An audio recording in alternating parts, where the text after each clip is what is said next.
Every relationship has its own core values that glue it together. Central to ours is love, family, and adventure. This is real BlackLove.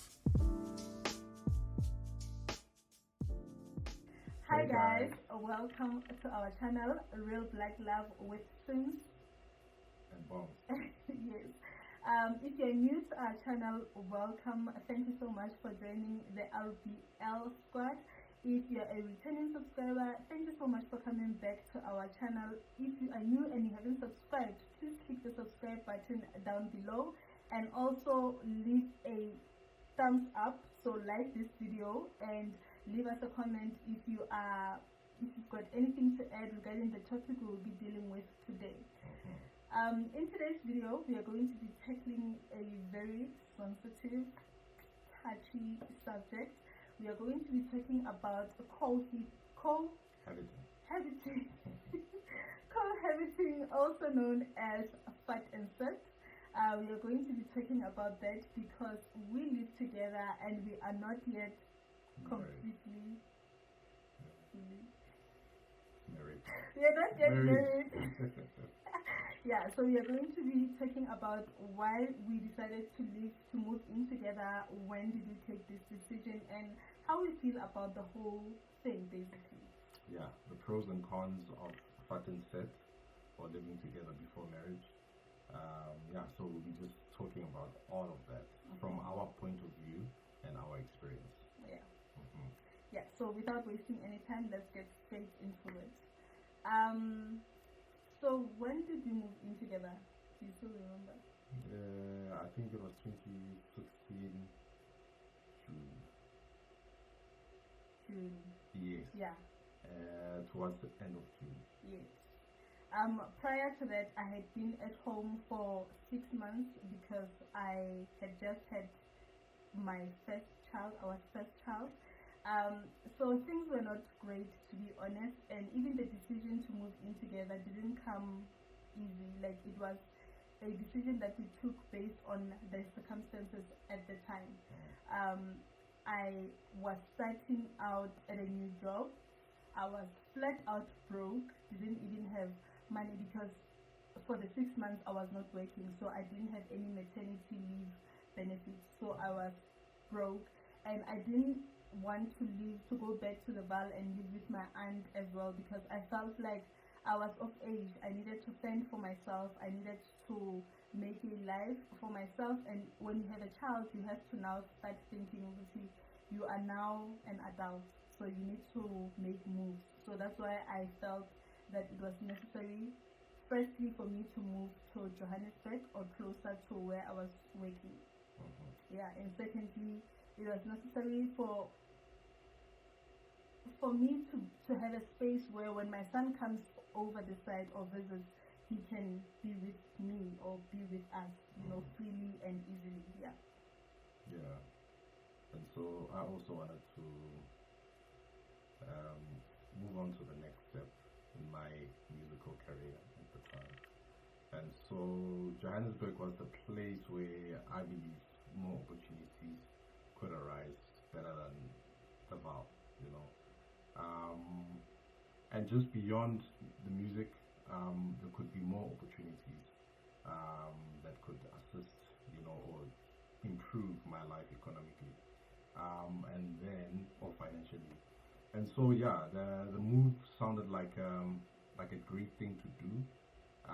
I wanted to do it by myself or together, so either way it did not matter. The move had to be done, but because we took in account the challenges of finding a place that is affordable, and it's always easier when you can sort of go through the hustle with someone, especially when you're starting out. So her spending money for or on, what do you call it, rental, accommodation, plus food and whatever. If I'm going to be there and I'll be able to assist or chip in, then it's better because, it's not too much weight on her just alone or on me just alone. So if we're gonna move into the same area or into the same city, then why not move in together? That was our logic at the time. Yeah. So yeah, guys, that is the main thing, the financial strain that it was going to be for us to both move in Johannesburg, and he's paying rent, I'm paying rent, he's buying food, I'm buying food, but chances are for the most part we'd visit each other, we'd sleep at each other's places, so it just made sense for us, you know. So yeah, we then took that decision to move, and because, like I'm saying, that our finances were not great, we decided to then move into a cottage, you know, collocation Room. yes, collocation. I remember at the time we were staying co-prepared land, and it was so challenging, guys, that on the day of the move, I literally took my clothes and not even a blanket, no? Did I take a blanket? Yeah, you took it. Yeah, my clothes and a blanket, because nobody was financing that, and I was broke. The only money I had is the money for transport to go to work, because we moved on Saturday or Sunday? Saturday, and I was going to work on Monday. So at the time, I only relied on him because he had some money from some gig or wherever he got the money. I only relied on him to firstly pay our rental for that first month and the deposit and all of that, and to also buy us some food and a couple of things, you know. One cup, one plate, one bowl, one. Not really. No, I mean like one for each. Yeah. That's what I mean. So one cup for her, one cup for me, you know. So we literally started with that, and we bought it at Pep. You know, we bought those things at Pep. And we went to ShopRite to buy. We went to ShopRite to buy like a 2-plate stove. We didn't have a bed, guys. We didn't have furniture. I remember when we got to that lady's house, because it was a big room, you know. The lady who owned the place opened the gate for us, and she was looking at us in such a funny way, because I think she was asking herself, okay, these people are moving in, and it's night time already. Is there going to be a truck that comes to this? Where are they going to sleep tonight? Like, but trust me, we had a plan. I had a plan. It's funny now when you think about it, but at the time it wasn't funny, and honestly it was not funny. So we moved in. He had bought a bed, an inflatable sofa bed. So literally the first thing that we did when we got there is to pump the bed, guys, and it was a manual pump. It was a lot of work.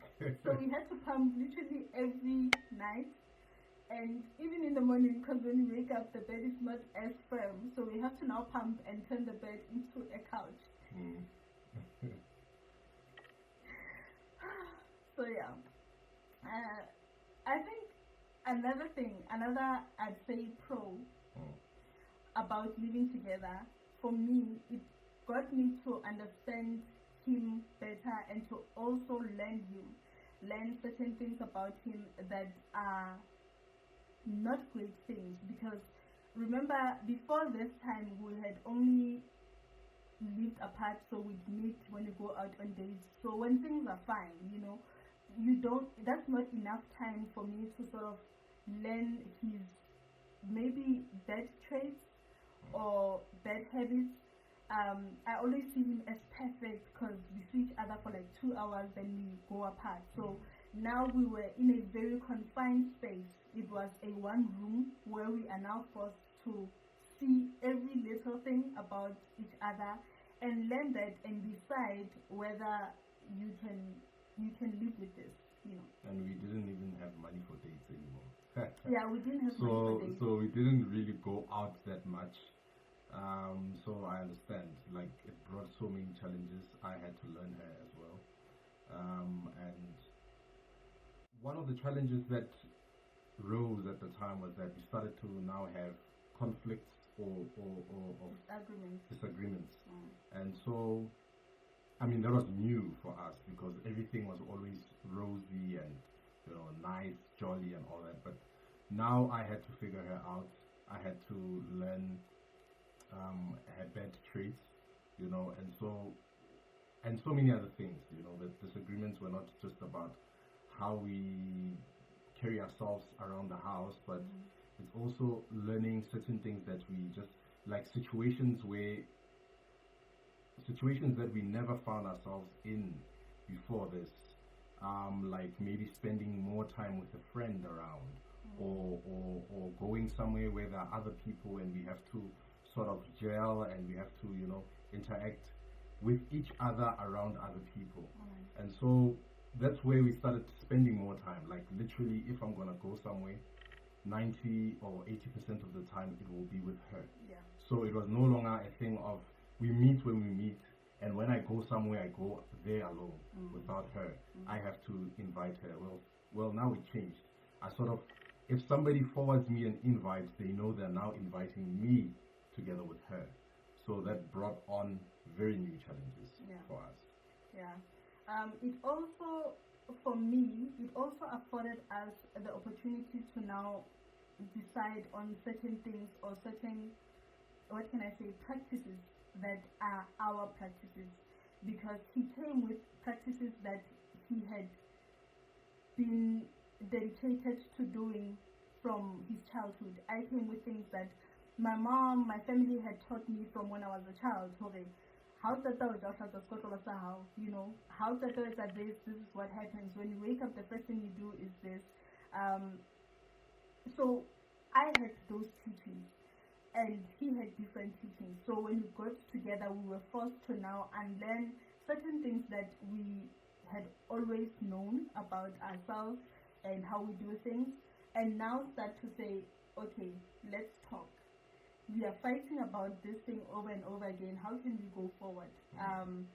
Let us choose how we are dealing with certain things, and let us support. When you come up with a suggestion to say, okay, I think when it comes to budgeting, this is how we should do it. And the reason why I'm saying this is how we should do it is 1, 2, 3, rather than saying, no, Navele, that's how I've always done it, and it has always worked for me. Like, we had to get rid of that mindset. You learn a lot of compromise. But one thing I'd say that is that it has taught, we had to make a decision beyond the small decisions of how do we handle house chores and budgets and all of that. We had to make a decision whether can I live with this person for the rest of my life or not. Is this the person that I really signed up for, or is she or he not the person that I signed up for? So we were confronted with those questions very early on in our relationship, if I should say, because we had just been together for just a little over a year. So unlike somebody who now has a ring on, they have signed and are now legally married. And now, at that time, they have to make the decision in the first 2-3 months whether they still want to be with this person. So that's the, I guess I would say that is the pro of moving in together, is that we were able to make the decision of whether we are choosing each other for the long run earlier on, even before we get committed into full marriage. Or marriage. Because I just said full marriage. You can say a full marriage. True.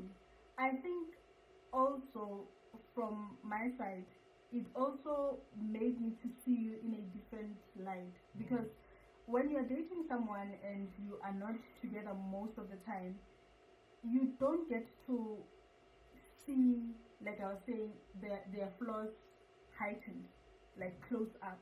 So he got to see me when I wake up. It for me, it contributed in that it made me to be very comfortable with him, and to now believe that he really loves me for who I am, because I had shown things about myself that I couldn't hide anymore because we were so close up, If apart, there were things like you entertain, let's say, certain people on the phone. Certain people can still call you and flirt with you subliminally or otherwise. Because we were now together all the time, your cards had to be open. At the time, I remember I had so much that I had accounts and all of that, and I know it doesn't make sense because I was so young, but I had accounts, I had things that I also had to do at home. I had to send my mom money every month and all of that. These are the things that he never knew of, but us living together afforded me the opportunity to be frank with him, to say, listen, dude, things are not all rosy with me. I am not as maybe perfect as you thought I was. These are the things out in the open, and then give him the opportunity to decide if he wants this or not. Of course, here we are, right? Yeah. So you know the decision that I made. So I could only support her. I could only support her in whatever way I could at the time, because, like I'm saying, it's good that it happens. Kappa, it happened at that time rather than when you are now legally married. Because what if I have like a 600,000 rand debt that I have to service, right? And we are married with hopes that we're gonna either buy a house or do other stuff, only to find out that I can't even do that. And now it's like I have sort of put my weight on you, and we now have to work together to service this huge debt, and it is drawing us back and not moving us forward as we had hoped that would almost instantaneously happen after we get married. So yeah, I mean, those are some of the challenges that we faced. But there were very beautiful moments that happened both then and still now, So one of the misconceptions that people have, and this is a question to you, maybe you could address that, have about living together before you get married, is that you never decide to get married because you are already enjoying the, I'd say, benefits of being married. You've already seen all you could see when it comes to your partner. So then, doesn't that discourage the whole getting married thing? Not for me, not at all. Because I know what it means for her, and I know what it means for her family, my family as well, and for me too, to get married officially like that. So it never, the whole idea or the whole fact that we moved in together did not diminish my desire for us to get married at all. The only reason why we are still not married fully today is because there's been some challenges, I've been experiencing a lot of challenges, some few bad years, last year being one, and the other year, 2019, where I thought, thank God this is happening now, everything is coming together. Then everything plummeted right after that. So those are the only reasons, but I still feel like I want, even though I haven't told her recently, because even last year we were planning, now putting, a date and now discussing bookings of, venues and all of that, but then COVID-19 happened, and we knew, okay, all right, it's not gonna happen. It never changed for me. It never changed. I think instead it made the desire to become even stronger, because I know that I cannot live without her, and I know that I don't want to even live without her, that she is just the perfect person I've always wanted to live or wanted to have in my life. I agree with him 100%. I think we, as people, we always need to know that everything is possible, the good and the bad. It is possible for us to live together and eventually get married, or live together and decide that you know what, we are happy living together, and getting married is not our passion, or it's not what we want to do. It is also possible for us to stay apart, to say we'll live together once we are married, and end up getting married and not clicking or not understanding each other, and deciding to separate, or leave, or decide to leave the whole marriage thing. It is also possible to live together and live apart, and then yeah, it is also possible to live apart, get married, live together, and everything works perfectly. So I believe that there isn't really one formula that guarantees that you will either get married or you will stay married, or all of that. It just depends on what you prefer, your belief about this person and the relationship as well going forward, what you see. So yeah, no one formula works for everybody, and it's important for us to understand that and to respect people's decisions as well. Yeah, I agree. And really, I can't add anything more to that. There is no one way of doing it, and there is no, of all the possible avenues, there isn't one that is perfect. Yeah. Each has its own pros and cons, its challenges and so on. Guys, disclaimer, the lighting might have changed because we are still working on lighting. The weather is a bit gloomy today, so yeah. Yeah, we still depend on natural lighting. Yeah. So I think for me, in closing, what is one of the funniest moments did we encounter, especially back then, about living together from your side? Or challenging? The funniest thing was the bed that we bought, which was the inflatable sleeper couch.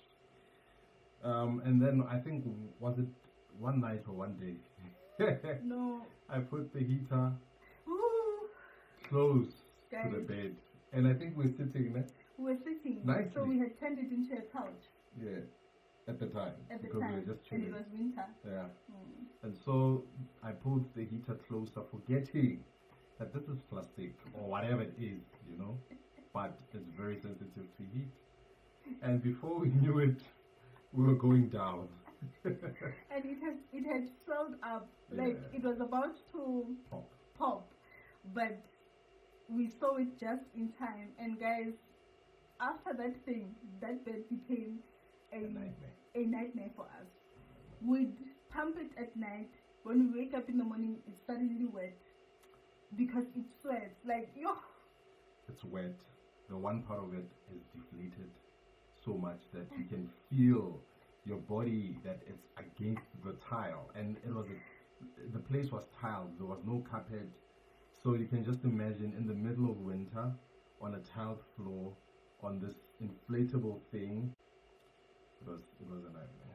Yes. I think for me, one of the funniest moments is, it's not even a moment. It's us buying pots, finally deciding that, because we had one pot for the longest time. So we decided to buy pots, and we bought pots at ShopRite. No, we didn't have one pot.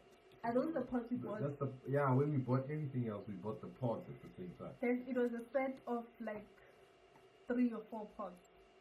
And they looked nice. They looked... They were so cheap, guys. I think maybe 200 or something. 199. Yeah, one something, yeah. Guys, the pots, so everything. Everything we cook would burn. Literally, everything we cook would burn. You try to make pap, it burns. You try to make eggs, it burns. And the pots would, the inner thing, what do they call it? In it too, when you clean the pot, that the coating. The coating. So for me, that was hell. Another thing that I just didn't like, guys, is the fact that we'd get so broke so quick, even though we didn't have, because we had to buy meat every day. We didn't have a fridge, so we had to buy things when you need to buy to cook. Yes, when you need to cook for us, we have to buy for us, every day.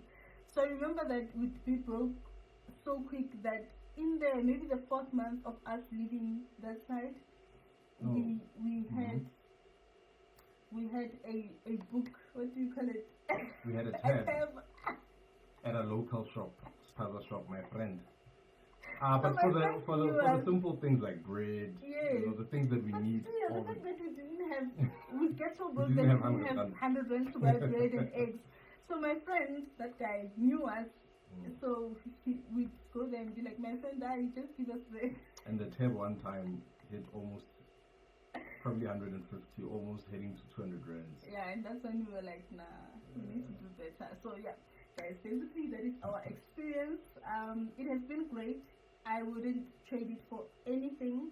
And now it's easier, obviously, because things have gotten extremely better.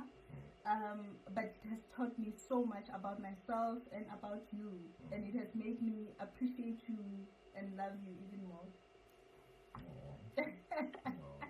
If you enjoyed this video, guys, give it a big thumbs up. Let us know what you think down below. Until the next video. Yep. Subscribe and join the RBL squad. Yeah. See you next time. Bye. Bye.